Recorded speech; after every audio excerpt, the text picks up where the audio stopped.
Alors bonjour, c'est Fred, tipster du site gagnerfuté.com. Donc dans cette vidéo, je vais vous proposer pour le samedi 20 février 4 pronostics. Avant toute chose, nous allons voir les résultats. Donc hier pour la Ligue Europa, je vous ai proposé Belgrade AC Milan. Milan se prépare pour son échéance contre l'Inter ce week-end et on fait un petit peu tourner. Somme toute, je les pensais capables de gagner. Et là, ils ont fait match nul, donc c'est un pari perdant. Manchester, Real Sociedad, Manchester. Je pensais à un match beaucoup plus serré qu'un match nul et certainement probablement un under moins 2,5 buts. Donc là aussi, c'est perdant. Je pensais le Real Sociedad capable d'accrocher. Slavia de Prague, Leicester, je pensais un match assez serré, mais Leicester n'a pas trouvé l'opportunité d'ouvrir le score. Benfica, Arsenal, là c'est un pari gagnant. Je vous ai proposé un match nul conditionné avec la présence ou l'absence d'Aubameyang. Il était présent, donc c'était un match nul remboursé ici 2. Donc là c'est un pari gagnant. Lille-Naples, Lille-Ajax, pardon. Là, je pensais effectivement, comme pratiquement la majorité du match, que ça allait être très serré. Une petite victoire de Lille et ça s'est écroulé. Hein. Vous avez vu le match. Le match s'est complètement retourné en fin de partie. Après avoir mené 1-0, hein, ça s'est retourné avec le fameux penalty. Donc l'Ajax l'emporte, donc là c'est un pari perdant. Salzbourg-Villarreal, le Villarreal n'était pas au mieux. Salzbourg offre toujours du spectacle et là ils n'ont rien fait, absolument rien fait. Je pensais même qu'ils allaient gagner, donc là c'est un pari perdant. Donc voyons voir les matchs pour aujourd'hui. Donc en vidéo je vous ai proposé Betis Retafe. Et puis pour samedi, donc l'avant-match futé, je vous propose les matchs Fribourg, Union de Berlin, Rodez, Toulouse, Paris, Châteauroux, Real Valladolid, Real Madrid. Petite digression au niveau des commentaires, respectez les pronos proposés. Je passe absolument tous les matchs et uniquement les 5 Major League, plus la Ligue 2, plus les grandes compétitions, Ligue des Champions, Ligue Europa, Euro et puis Coupe du Monde. Si je n'ai pas retenu le match, c'est qu'il y a probablement un problème de régularité. Hein. Vous connaissez les 3 filtres. Je ferai une vidéo pour envoyer les gens par rapport à ça à chaque fois que j'aurai ce type de questions. Je ferai une présentation aussi spécifique, une vidéo spécifique pour dire pourquoi je ne retiens pas tel ou tel match. Donc vraisemblablement il y aura des problèmes de code, problèmes d'effectifs. Tout simplement je ne vois rien. Pas forcément détection ou pas détection de l'alerte algo, ce sont une chose différente. Les probabilités, c'est une chose différente. Le logiciel de stats, c'est une troisième chose différente. Alors, je sais qu'en vous parlant des 3 choses, vous mélangez tout. J'ai beaucoup de questions par rapport à ça. Je vous demande pas de croire ou de ne pas croire à l'alerte algo. L'alerte algo est en développement. J'ai beaucoup de mal à le faire évoluer parce que là il stagne. Il y a des bons résultats sur certains types de pronostics. J'essaie aussi de détecter les changements de série. Donc c'est pas forcément évident pour l'instant. Donc je travaille dessus, mais je pense que je vous ferai certainement des vidéos où je vous présenterai 5-6 matchs uniquement alerte algo, sans aucun élément, et en suivant le rendement de l'alerte algo. C'est vraiment ce qui m'intéresse en automatique. Ça fait ni plus ni moins que mon étude ou votre étude manuelle des classements et autres. Hein. Il détecte aussi les value bêtes, donc c'est très intéressant. Donc gardez vos commentaires, surtout quand vous parlez de ce que vous ne savez pas, et je ne vais pas me mettre à parier, mais je vous le conseille sur les ligues secondaires. Je ne vais pas vous donner des pronos et je vais pas mettre, moi je ne vais pas étudier un match en 5 minutes. Hein. Moi il me faut énormément d'éléments. Hein. Donc vous êtes à la mauvaise adresse, donc je ne peux pas me permettre d'analyser un match comme ça à la demande. C'est un truc de fou quoi. Vous êtes bientôt 10 000 hein. Malgré les centaines et les blocages tous les jours de gens négatifs et les effacements, je devrais être peut-être à 20 000 parce que c'est des centaines qui viennent polluer la chaîne. des centaines de messages qui sont automatiquement bloqués et bannis par YouTube. Donc voilà. Donc, commençons le premier match qui est Fribourg et l'Union de Berlin. Et là, l'alerte algo, la super alerte algo détecte le 1 en détection. Donc voyons voir. Donc deux clients intéressants puisqu'ils sont 8 et 9e. Les codes vont être soutenus, donc c'est très intéressant. Donc Fribourg est 8e avec 31 points.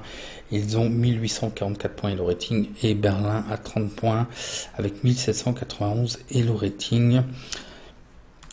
Le classement de domicile extérieur, mais voyons voir les données domicile extérieur. Donc Fribourg, après un début de championnat un petit peu chaotique, ils reviennent vraiment bien. Et puis l'Union de Berlin, c'est tout le contraire. Après un début de championnat vraiment très bien, et bien ils commencent à marquer le pas. Ils n'ont plus gagné depuis 5 matchs. Donc Fribourg gagne à 38%, match nul à 33%, ils perdent à 28%, ils font des over plus 2,5 buts à 66%, des under à 33%, ils marquent en premier à 61%, ils encaissent en premier à 38%, un rapport positif de plus 10%. Je pense que c'est une pente ascendante, c'est actuellement qu'ils sont en train de faire leur rendement.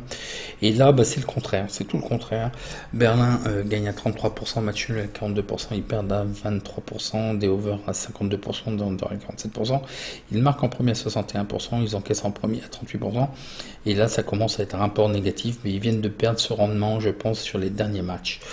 Le face-à-face domicile extérieur, donc une très belle régularité à domicile, c'est propre, il n'y a rien à dire, et face à des clients sérieux quand même, ils viennent de gagner contre Dortmund, et là il reste sur 3 défaites l'Union de Berlin consécutifs. Les historiques des confrontations nous apprennent que Fribourg l'a emporté les 2 confrontations précédentes en 2015 et en 2020.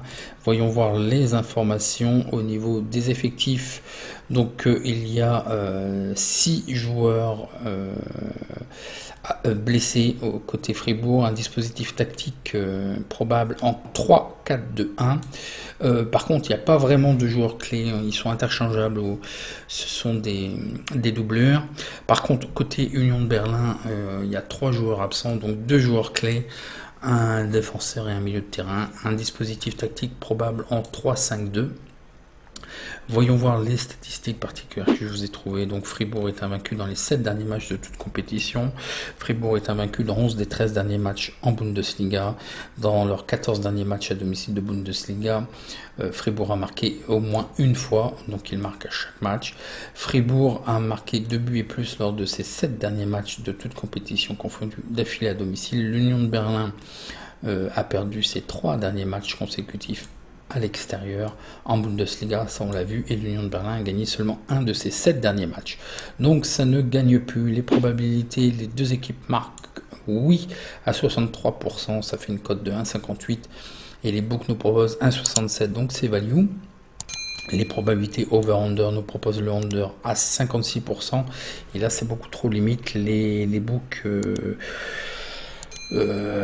propose 1,59, les probabilités 1 et 2, donc la victoire de Fribourg 39%, le match nul à 41%, la victoire de l'Union de Berlin 20%, le 1-1, je ne pense pas, moi je pense que Fribourg est sur une bonne dynamique, ils l'ont encore montré contre Dortmund, je ne vois pas pourquoi, surtout que l'Union de Berlin ne va pas très bien, même s'ils doivent se racheter, se reprendre.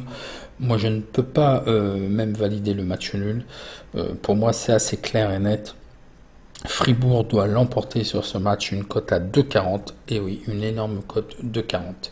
Voyons voir le match suivant qui est en Ligue 2. Donc l'alerte algo nous détecte pour le match Rodez-Toulouse le 2, victoire de Toulouse, donc voyons voir le face-à-face. Donc Rodez est 15e avec 27 points, ils ont 1539 points et le rating, et Toulouse est 2e avec 49 points, ils ont 1722 points et le rating. Donc le face-à-face domicile extérieur, voyons voir les données. Rodez, après une belle période en fait d'invincibilité, bon ils viennent de perdre contre 3, mais mis à part ça quand même ça tient, donc ça accroche, ça fait du match nul, attention. Toulouse, pareil à lui-même, que ça soit à domicile ou à l'extérieur, quand même, c'est vraiment un prétendant à la Ligue 1, c'est incontestable. Rodez gagne à 20%, match nul à 48%, perd à 32%. Des over à 40%, des under à 60%, ils marquent en premier à 52%, ils encaissent en premier à 48%, et un rapport négatif de moins 37%, ils font beaucoup trop de matchs nuls. Toulouse gagne à 56%, match nul à 28%, ils perdent à 16%, ils font des over plus 2,5 buts à 56%, des under à 44%, ils marquent en premier à 60%, et ils encaissent en premier à 32%, un rapport positif de plus 40% sur cette équipe. Le face-à-face, domicile extérieur. Donc attention, Rodez est invaincu lors de ses 5 derniers matchs. La problématique, c'est effectivement les matchs nuls, mais ils m'ont vraiment bien plu en dernier lieu, là, de superbes coups francs. Une bonne dynamique côté Rodez. Et attention, Toulouse doit se reprendre après un match nul contre 3, concurrent direct. Et puis une défaite avant ça contre Auxerre. Donc attention que ça commence pas à se retourner. L'historique des confrontations nous apprennent. Il n'y a pas eu précédemment de rencontre contre Rodez. Il y a juste eu cet hiver Toulouse qui a gagné 3-0 contre Rodez. Donc voyons voir les informations. Donc côté de Rodez, il y a un joueur blessé, et là ce sont des joueurs suspendus, mais ce n'est pas pour la 25e journée, c'est pour la 26e et la 27e journée. Les sanctions sont tombées vraisemblablement, donc ils seront là. Donc il y a un seul absent côté Rodez. Côté Toulouse, ce qui est gênant, c'est le buteur maison qui... non, il sera là aussi, oui, on est dans le même cas en fait. Ce sont 3 suspendus, mais ils seront là pour la 25e journée. Désolé, c'est parce que j'anticipe et je note. Et il n'y aura qu'un seul blessé. Donc ce n'est pas à prendre en compte. Les deux groupes semblent pratiquement complets. Les statistiques particulières, donc Rodez n'a remporté que 3 de ses 20 derniers affrontements de Ligue 2. Rodez est invaincu dans 10 des 11 derniers matchs. On l'a vu, ça gagne pas, mais ça fait des matchs nuls. Rodez a marqué un but et plus lors des 7 derniers matchs consécutifs à domicile, donc ça marque tout le temps. Toulouse n'a pas été battu lors des 21 des 23 derniers matchs de Ligue 2. Toulouse, lors des 19 derniers affrontements consécutifs en Ligue 2, a marqué un but et plus. Donc ça marque des deux côtés. Toulouse a marqué une moyenne de 1,92 buts dans leur match de Ligue 2, et Toulouse a toujours marqué un but et plus lors de l'ensemble de ses derniers matchs de Ligue 2 à l'extérieur. Donc ça marque des deux côtés. Le BTS, les deux équipes marquent oui à 60%, et là c'est limit value parce que ça fait une cote de 1,66, on nous propose 1,68. Le over, le over à 55%, donc là il y a une divergence puisque les books nous proposent 1,65 sur le under, donc restez à l'écart. Les probabilités 1 et 2 nous donnent 15% la victoire de Rodez, 30% pour le match nul et 55% pour la victoire de Toulouse. Le 2, score probable de 1, puisque vous avez vu que vraisemblablement Rodez est capable quand même de marquer un but. De 1, effectivement, ça me semble assez propre. On peut, somme toute, puisque ça nous le permet, de sécuriser.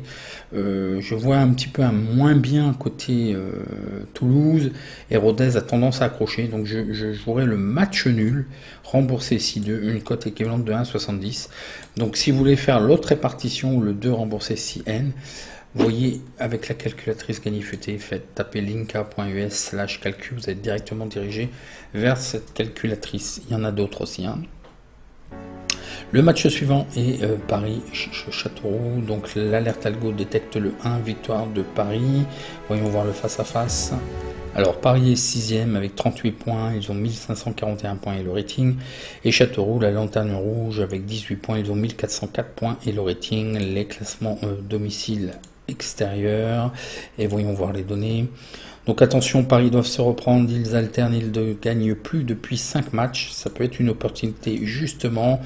Et puis Châteauroux, c'est assez terne, c'est plutôt au rouge d'ailleurs, mais les 3 derniers matchs, il y a un petit peu de mieux, ils avaient réussi quand même à gagner contre Chambly, mais derrière ils n'ont pas vraiment confirmé. Paris gagne à 40%, match nul à 32%, ils perdent à 28%, ils font des over à 48%, des under à 52%, ils marquent en premier à 44% et ils encaissent en premier à 56%. Un petit rapport de 1% sur cette équipe. Côté de Châteauroux, ils gagnent à 16%, match nul à 24%, ils perdent à 60%, ils font des over à 44%, des under à 56%. Ils marquent en premier à 32%, ils encaissent en premier à 64% et un rendement négatif de moins 43%. Voyons voir le face-à-face domicile-extérieur. Donc Paris, attention, à domicile, est invaincu depuis leurs 6 derniers matchs. Et puis, depuis le début de championnat, Châteauroux n'a plus gagné, à part la première journée, n'ont plus gagné à l'extérieur. Voyons voir le face-à-face domicile-extérieur. Qu'est-ce qu'ils nous apprennent? Châteauroux, et les 2 dernières années, ils avaient fait 0-0. Hein. Châteauroux avait accroché Paris. Donc voyons voir les informations. Donc au niveau effectif, il y a 8 absents côté de Paris. Et c'est pareil, des suspendus, mais ça sera pour la 26e journée. Pour ce qui est de Châteauroux, il y a 8 absents côté Châteauroux. Les statistiques particulières, aucune défaite n'a été comptabilisée lors des 6 derniers matchs à domicile de Paris en Ligue 2. Lors de 9 des 10 derniers matchs à domicile en Ligue 2, le Paris FC est invaincu. Le Paris FC a gagné seulement une victoire lors des 8 derniers matchs de Ligue 2. Lors de ces 24 derniers matchs de Ligue 2, Châteauroux a gagné seulement 3 victoires. Châteauroux a marqué une moyenne de 0,67 buts dans ses matchs à l'extérieur et a encaissé un but et plus lors de l'ensemble de ses matchs extérieurs en Ligue 2. Donc ils encaissent plus qu'ils marquent. Les probabilités nous donnent le BTS oui à 56% qui donne une cote de 1,78. Et là ce n'est pas value parce qu'on nous propose une cote de 1,72, le over, le under à 60%, le under qui est limite à 1,66 et on nous propose effectivement le under à 1,66. Les probabilités 1 et 2 nous donnent la victoire de Paris FC à 55%, match nul à 31%, la victoire de Châteauroux à 14%, le 1, score probable 1-0, effectivement je pense que ça va être un match assez serré. Donc je vous propose la victoire de Paris, le 1 à 1,85, qui est à 1,88.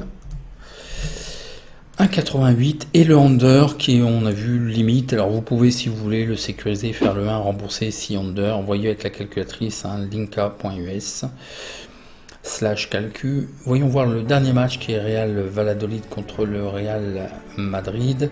Donc l'alerte algo nous détecte le 2 et le over qui serait value à partir de 1,58. Voyons voir le face à face. Alors Valladolid est 18e avec 21 points à la porte de la relégation, hein, avec 1613 points et le rating, et le Real doit consolider sa place en Ligue des Champions, 2e, et ils sont toujours un client sérieux pour la première place. 2e avec 49 points, ils ont 2008 points et le rating. Donc le classement domicile extérieur, voyons voir les données. Donc Valladolid n'a plus gagné depuis 6 matchs et puis le Real reste sur 3 matchs consécutifs, 3 victoires consécutives. Donc Valladolid gagne à 17%, match nul à 39%, ils perdent à 43%, ils font des over à 39%, des under moins 2,5 buts à 60%. Ils marquent en premier à 39%, ils encaissent en premier à 60%, un rapport négatif sur cette équipe de moins 38%. Pour ce qui est du Real, ils gagnent à 65%, match nul à 17%, ils perdent à 17%, des over à 43%, des under à 56%. Ils marquent en premier à 82%, ils encaissent en premier à 13%, un rapport positif de plus de 18% sur cette équipe. Donc le face-à-face domicile extérieur, c'est du pareil, hein, le même acabit. Valladolid n'a plus gagné depuis 4 matchs et le Real est invaincu depuis 7 matchs. L'historique des confrontations nous apprennent que le Real l'a emporté les deux dernières années. Voyons voir au niveau effectif. Donc attention, 6 absents côté Valladolid. Ce qui est le plus gênant, ce sont 2 milieux de terrain. 2 joueurs clés du dispositif tactique et un suspendu. Donc probablement en 4-2-3-1 au niveau du dispositif tactique. Et là c'est pareil côté Madrid, il y a 7 absents. Le plus gênant c'est quand même Sergio Ramos évidemment et Dani Carvajal, 2 défenseurs. Il y a d'autres défenseurs aussi, ils sont interchangeables mais quand même Ça fait aussi beaucoup. Bon, de par l'adversaire du jour, je pense que ça peut quand même le faire. Mais attention, au niveau feuille de match, certainement, probablement en 4-3-3. Voyons voir les informations que je vous ai trouvées au niveau des statistiques particulières. Le Real Valladolid a gagné seulement une victoire dans ses 10 derniers matchs de Liga. Valladolid a concédé un but et plus dans ses 12 derniers matchs de toutes compétitions confondues. Lors des 3 derniers matchs à domicile de Valladolid, de toute compétition, il y a eu plus de 2,5 buts. Au niveau du Real, ils sont invaincus à la mi-temps dans les 13 derniers matchs de Liga. Le Real est invaincu lors des 12 derniers matchs contre le Real Valladolid en Liga. Le Real a gagné ses 3 derniers matchs consécutifs en Liga et le Real a marqué un but et plus lors des 12 derniers matchs contre le Valladolid en Liga.